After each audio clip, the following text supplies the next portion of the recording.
Reyninə cəhənnəm.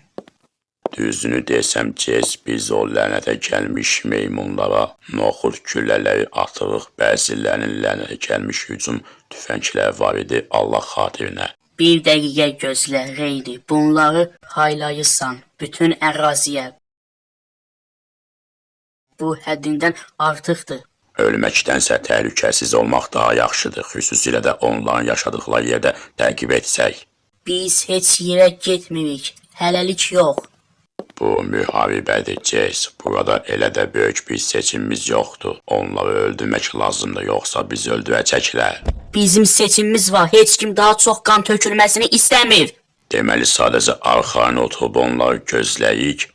Bu sənin planındır. Meymunlar bizə hücum etdi. Çünki biz onlara hücum etdik. Bunu görə bilmirsən? Sənkiləri mən edərəm, Reyni. Sadəcə sən və adamların orada olduğundan əmin olmalısan. Budur. Yaxşı, müdafiə üçün. Yaxşı, bu sənin ixtiyarındadır. Amma Cez, tanırım, əgər səhv edirsənsə və onlar bizim üçün gəlirlər. Əgər səhv edirəmsə, onda biz onları məğlub edəcəyik və sonra onları meşəyə qaytaracağıq. Onların düşərgəsini tap və sonra biz onları siçovullar kimi ovlayacağıq.